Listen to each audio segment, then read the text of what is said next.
Gumulantang sa buong sansinukob ang pinaka-eskandalosong revelasyon na yayanig sa bawat hibla ng ating kasaysayan at tila isang tsunami na tatangay sa buong sistema ng hustisya ngayong gabi. Sa isang hindi inaasahang kaganapan na tila kidlat na tumama sa gitna ng katahimikan, lumabas ang ulat na tuluyan ng nanaig si Vice Presidente Sara Duterte sa loob ng Korte Suprema matapos ang isang selyadong pagdidinig na binalot ng misteryo at takot. Ayon sa ating mga espiyang nakatago sa bawat madilim na kanto, huling-huli sa kamera ang panginginig ng mga mambabatas habang ang bawat petisyon laban sa Agilan ng Davao ay isa-isang naging abo sa harap ng mga nagbabagang dokumentong selyado ng ginto at bakal na ngayon ay nakabalandra na sa harap ng mga maestrado.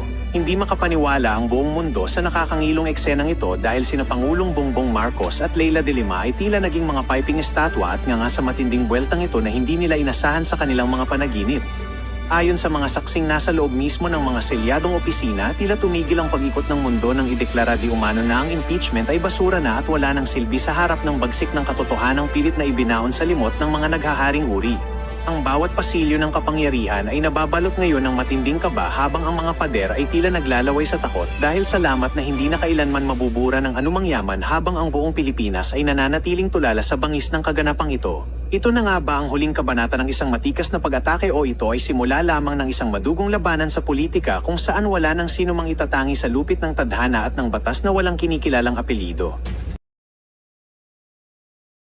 Napakalaking sampal ho sa pagmumuka nitong si Marcos Jr. Yaang petition na yan kaugnay sa isinasagawang impeachment dyan sa House of Representatives dito kay Vice President Sara Duterte. Mantakin nyo ho mga kababayan, nasa kalagitnaan tayo ng krisis ngayong mga panahon na to. Tapos, dyan sa Korte Suprema, ang pag-uusapan nila impeachment ni VP Sara. Gayong alam naman ng judiciary na kontrolado ng administrasyon itong si Marcos Jr. ay itong mga walang yang congressman na to na di umano tumanggap ng envelope o di naman ho kaya maleta dito kay Zaldico. Pero bago ang lahat ng yan, siyempre, birthday ho nitong si dating Pangulong Rodrigo Duterte. Hindi naman ho maaari na hindi ho natin siya batiin dito sa video na to. Siguro 3 araw na birthday celebration para dito kay dating Pangulong Rodrigo Duterte. Muli, maligayang kaarawan sa tatay ng bayan, ha? President, Mayor Rodrigo Roa Duterte. Muli, nagpapasalamat ho tayo sa pinakita niyang pagmamahal sa ating mga kabataan, sa pinakita niyang dedikasyon sa kanyang trabaho nung siya pa ang presidente at nagpapasalamat tayo higit sa lahat sa ipinakita niya sa bawat isang Pilipino na meron pang pag-asa. Basta magkaroon lang tayo ng prinsipyo at paninindigan. Auntie Claire, nakikita mo ba to? Ito. Ito ang hindi mangyayari kay Marcos Jr. pagkatapos niyang maging presidente. Walang mag-e-effort na vlogger sa kanya dahil yung mga yan, wala nang tinatanggap sigurado. Wala nang maleta eh. Walang mag-e-effort sa kanya na bumili ng kung ano-ano, makapagpakita lamang ng talagang sinserong suporta para dito kay dating Pangulong Rodrigo Duterte. Wala. Sa mga vlogger ngayon, yung mga maaangas na vlogger ngayon itong si Marcos Jr., lang yan, sip-sip lang yan dahil merong nahuhut-hut kay dating Pangulong Rodrigo Duterte. Dito taas noo tayong masasabi, ni minsan, hindi ho tayo tumanggap ng kung anumang pabor dito kay Tatay Digong. Siyang beses lang ho natin siya na-meet. Pagkatapos ho nun, wala na. Wala ho tayong natanggap kay dating Pangulong Rodrigo Duterte. Pero dahil sa ipinakita niyang pagmamahal sa sambayan ng Pilipino, kahit hindi na siya presidente, kahit malayo siya ngayong mga panahon na to, tuloy-tuloy pa rin ang ating pagmamahal at suporta dito kay Tatay Digong. At dahil dyan, maraming salamat PRRD. Mabuhay ka. Happy birthday. Nawa biyayaan ka pa ng another 81 years ng Diyos ng Tadhana. At marami nang nag-aabang sa iyong pag-uwi dito sa Pilipinas. Totoo ho ito, hindi ho ito fake na tawag dito, cake. Pero hindi ho tayo mahilig sa cake. Kumbaga, lang natin yan, prop.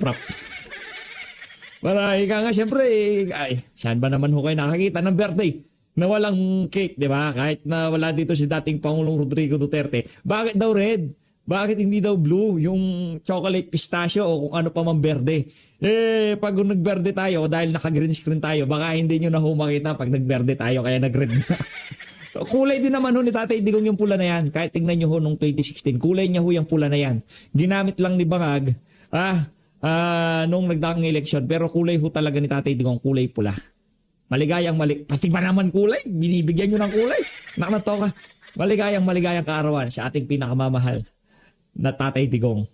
Comment na ho kayo sa baba. I-share nyo na ho itong video na to. Hindi natin, ang dami na ho nating video greetings kay Tatay Digong. Sana kahit isa man lamang mapanood ni dating Pangulong Rodrigo Duterte. Kung ito man ang napanood ni Tatay Digong, maraming salamat, PRRD. Siya ipinakita mong pagmamahal sa bawat kabataang Pilipino. Sa kanya ho talaga yan. Kung wala si Tatay Digong, baka ngayong mga panahon na to, wala na ho tayong maisip na pag-asa. Kung sakaling ngayon talamak ang illegal na droga, talamak ang kriminalidad. Tabi ko na ho muna natin to. Pero dahil meron ho tayong nakitang halimbawa na ipinakita ni Tatay Digong, nasa likod ng utak natin na kung sakaling merong maupo na kagaya niya, malaki pa rin ang tsansa na mabalik ho yung kapayapaan, di ba? Yung paglaganap ng illegal na droga, meron pa pag-asa. Napakahabang segue nun. Pero bago yan sa like at sa subscribe, syempre masaya na ho tayo dyan. At sa mga gusto sumali sa ating community, yung join button nandyan lang ho sa baba. Para sa mga Talyanista at Ensaymada, ito lang ang masasabi ko sa inyo. Magbago na kayo. Magbago na kayo. Tipong alam nyo naman na walang kwenta yung sinusuportahan nyo. Puro sabaw-sabaw ang ginagawa. Diba?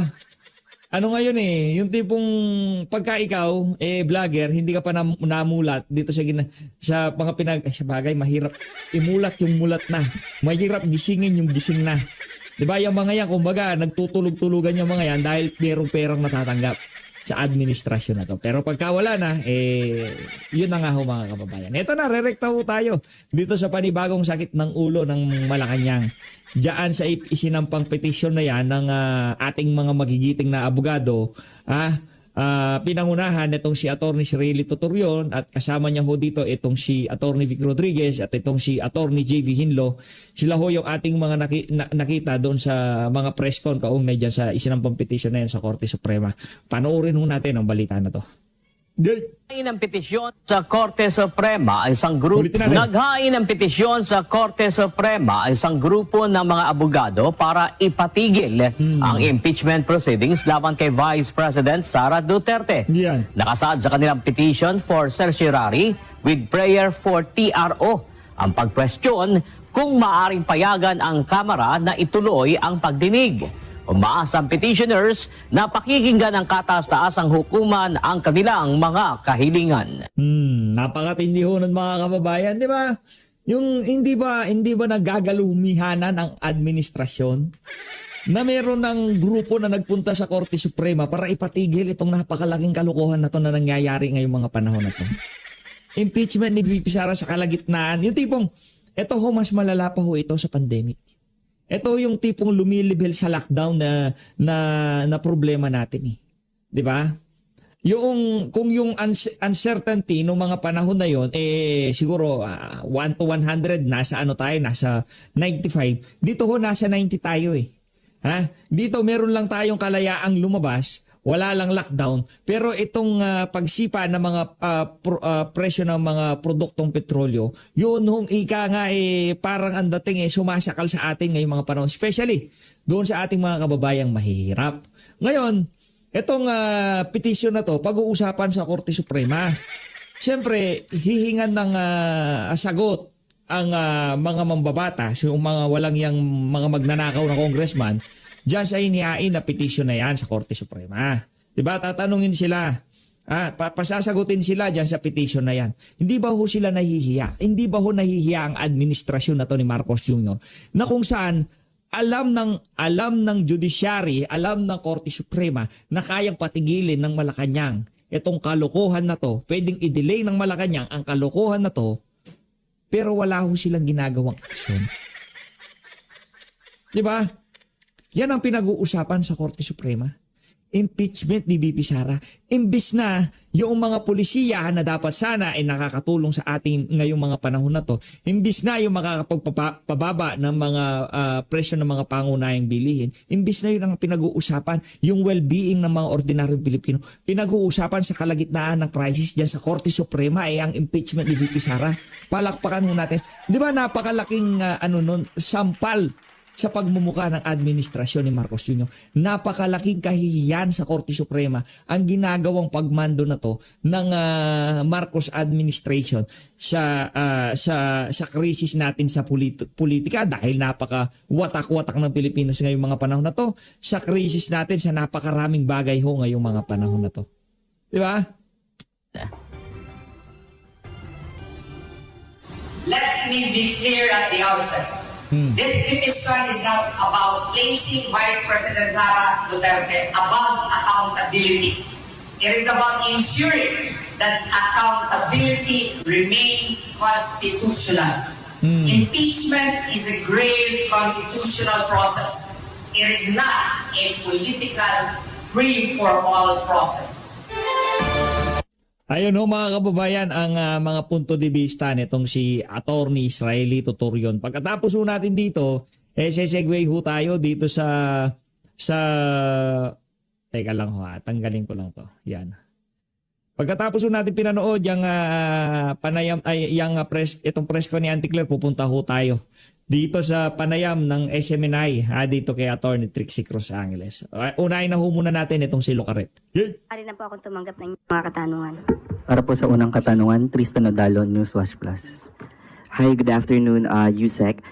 During the Senate hearing yesterday on the impact on the Middle East crisis, Senator Bam Aquino questioned government officials on why did the government stop short of calling for a state of emergency. As sabi niyo po, yung national energy emergency ay hindi naman po pwede mag-price freeze. Hindi tayo makakapag-price freeze dito hanggang monitoring lang. So he wants to know the wisdom of why the government decided to choose national energy emergency rather than a state of emergency. Hindi po nating sinabing hindi magpa-price freeze. Ang sabi po natin, aaralin po ito. At Auntie Claire, ako, ayoko na eh. Anak ng tokong pag-aaral yan. Wala pa ba natututo sa inyo? Pambihira, mula Lunes hanggang Biyernes, wala kang ginawa po. Aral lang ng aral. Wala eh. Papa, hanggang sa ngayong mga panahon na to, naghihikahos na ang sambayan ng Pilipino. Aral pa rin tayo? Naglalakad na ang mga ordinaryong Pilipino dahil wala nang masakyan, dahil puro strike, dahil sa mahal ng presyo ng krudo. Aral pa rin tayo? Baka hinihintay ho nito mga to, yung mga malawakang kilos protesta. Doon pa lang ho siguro matatapos yung pag-aaral nila. ito po ay babalansihin at kung ano ang nararapat para po hindi lang isang sektor ang maaapektuhan. Balanse para sa oil industries, balanse para sa taong bayan. So hindi po natin sinasabing hindi magpa-price freeze, pero ito po ay inaaral. So masasabi pa rin po nating may ngipin pa rin yung pamahalaan pagdating dito sa National Energy Emergency. Opo, at maaari pong magsagawa ang ating pamahalaan ng kanilang katungkulan at na hindi lalabag sa batas. Ma-unlock natin ang mga funds na dapat natin maggamit ng naaayon din sa batas. In another topic lang po, si President Marcos sa isang interview pa rin po sa Bloomberg, sinabi niya he's fearing that a former ally could undo his legacy and the gains of his administration. Maybe where is this fear coming from? And ano-ano pong gain or legacy ng administration ang posibleng ma-overturn in the event na bumaba na ang Pangulo sa pwesto? Una po, ang masasabi natin, ang Pangulo po ang nagpauna. Ko, napaisip si Ante. Baka daw yung mga gain ng administration mawala sa susunod na administration ko. Ano kaya yung gain na tinutukoy na yun itong si Marcos Jr.? Bangag talaga. Ang pagpaimbestiga sa mga maanumalyang flood control project. Ligasiya. Anak ng toko, yung susunod sa kanya, siya magpapakulong doon sa mastermind. Huwag ka, sabi mo kay Marcos Jr. kung yun ang kinababahala niya. Yung legasiya niya na yun na hindi mapagpapatuloy yung pag-iimbestiga diyan sa mga maanomalyang flood control. Yung susunod sa kanya, siya ang magpapakulong doon sa mastermind. Okay? Kalmahan mo lang, sabihin mo sa kanya. Hindi Ano pa? po biro sa isang pangulo sa panahon ng kanyang administrasyon ang hahamon na imbestigahan ang lahat, pati na ang kanyang administrasyon at maaaring kanyang mga kaalyado para maipakita sa tao na hindi dapat inaabuso ang pondo ng bayan. Isa lamang ito sa maaari natin masabi na magandang ginawa ng Pangulo. Walang infrastructure. Walang mga groundbreaking na kailangan ituloy. Yung mga flagship project, wala. Kasi lahat ng naumpisa ni Tatay Digong, kung hindi na itigil, anak ng toka, sobrang delay. Lahat ng ginawa ni dating Pangulong Rodrigo Duterte, yarin lamang birthday niya ngayon. Remind lang natin tong si Auntie Claire kung ano nagawa ni Tatay Digong na tumigil dito sa bangag administration na to. War on drug. Peace and security. Peace and tawag dito yung stability. Yeah? Lahat yan naitigil. Lahat yan Duterte legacy. Ngayon, kaliwat kanan ng kriminalidad. Kahit saan, sumisingkot sila dyan sa sidewalk. Meron nagpupulburon, meron Di ba? Oh. Ano pa? Yung mga flagship project na nakaschedule na matatapos sa 2028, hindi na matatapos. Manila Subway, inumpisahan niya sa panahon ni Tatay Digong. Ano nangyari? Hindi nga naitigil, na-delay naman dahil dyan sa mga unprogrammed appropriation. Yung mga foreign assisted project itinigil. Hindi, kinuha yung pondo, ilinagay sa mga unprogrammed appropriation. Di ba? Ilinagay doon yung pondo. Di ba? Ilinagay sa mga flood control project. Napakaraming inumpisahan ni Tatay Digong. Ang daming gains ni dating Pangulong Rodrigo Duterte. Pagdating sa independent foreign policy, respetado ang Pilipinas sa buong Southeast Asia. Kaibigan natin lahat. Lahat gusto makipag-komersyo dito sa bansa na to. Anong nangyari? Nagpakaaso si Marcos Jr. sa Amerika dahil natatakot siya na baka palitan, maghanap ng kapalit o di naman kaya hindi natin alam kung anong dealings niya. O baka pera, hindi natin alam. Di ba? Napakaraming naumpisahan sa panahon ni Tatay Digong na dito sa administrasyon na to, naitigil lahat. Okay? Hinte. Langya ka. Birthday ngayon ni Tatay Digong, ayaw ko mag-init ang ulo ko. Hindi na ito malilimutan ng mga kababayan natin. At ang mga proyekto, nakita Ang di malilimutan ni Marcos Jr., yung pansit at tamtax. Yung ating OFW na nakasurvive tapos namatay tapos nakasurvive. Yun, hindi niya makakalimutan. Yung pagiging bangag ng amo mo. Yung pagiging utal-utal yung magsalita. Sika. po natin.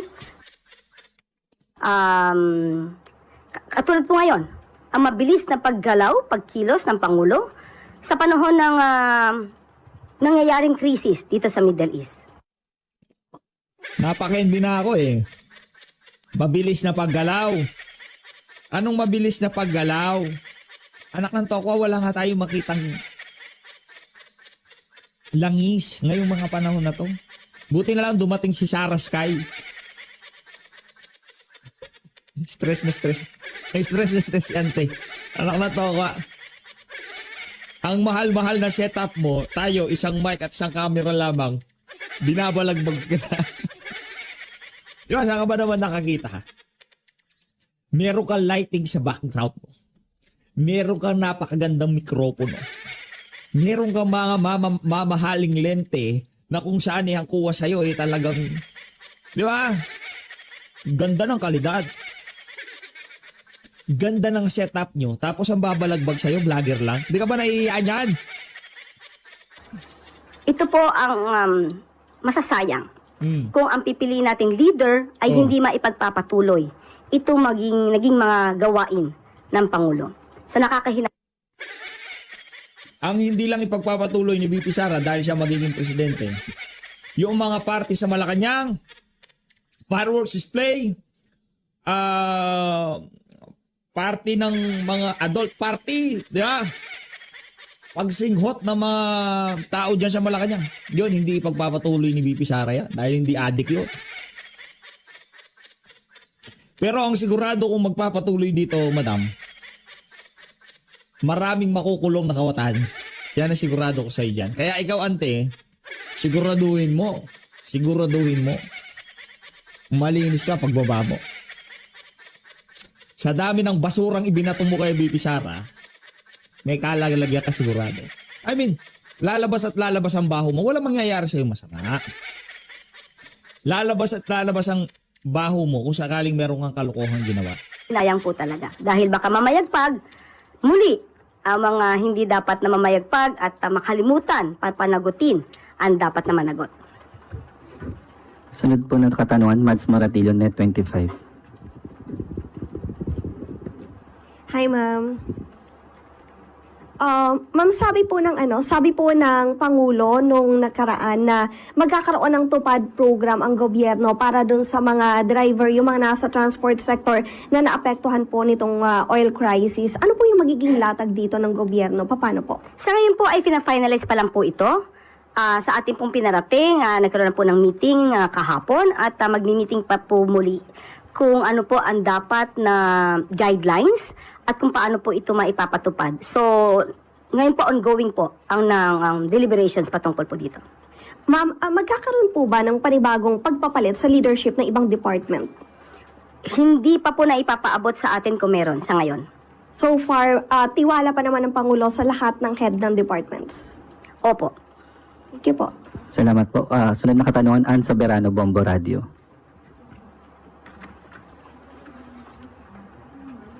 Good afternoon po, Yusek. Sa dami po ng issue ngayon, Yusek, na kinakaharap ng ating bansa sa ekonomiya, fuel crisis, politika, ano po ang top priority ngayon ng Malacanang? At kung meron po, ano po ang hindi muna tututukan? Sa Pangulo po, sa paningin ng Pangulo at ng administrasyon na ito, lahat po ng issue ay dapat tutukan. Pero syempre po, ang inuuna sa ngayon ay kung paano po natin maiibsan ang impact ng nangyayari po sa Middle East. Pero lahat po ng issue na nakalatag, hindi po ito pwedeng tulugan. Hindi pwede natin sabihin, pabayaan muna natin itong issue na to at ito muna po. Lahat po ng issue na nakalatag dito ay dapat tinututukan. Yan. Tutukan lang. Tutok lang ng tutok. Tutok lang ng tutok, ante. Ang follow-up, sa lahat po din nangyayari, anong isang bagay na maaring pwedeng igarantiya ng gobyerno sa publiko ngayon? Specific po, ma'am. Garantiya sa lahat ng bagay? Opo. Sa mga nangyayari ngayon, ma'am, Okay. ano pong pwedeng ibigay ninyong garantiya sa ating mga kababayan? Kitang-kita po natin kung paano magtrabaho ang Pangulo. Hindi nagbabakasyon kung hindi nagtatrabaho. Ang garantiya po ng Pangulo, ang presence po niya, ang mga utos po niya, ang mga polisiya na inilalatag po sa taong bayan. Ano? Yung pag-aaral niya. Anong pulisiya?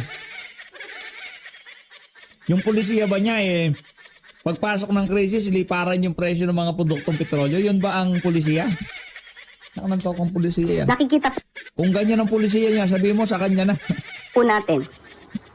Siya na nga rin po, uulitin po natin, garantiya na ang pondo ng bayan ay gagamitin sa tama para sa taong bayan, para sa proyekto ng gobyerno. Salamat, Yusek. Salamat po. Sunod na katanungan, Rafi Ayeng, Daily Tribune. Ma'am, good afternoon. Despite the apparent interventions ng gobyerno, hindi pa rin naman natin maiiwasan yung mga detractors na nagsasabing baka yung ayuda na pinamimigay ay madaan sa pagbubulsa ng o sa korupsyon. Ano po ang masasabi ng palasyo dito? Yan naman po ay puro haka-haka. Puro pang iintriga. Kung meron silang nais na malaman at meron silang duda, di sila na po mismo ang mag-imbestiga.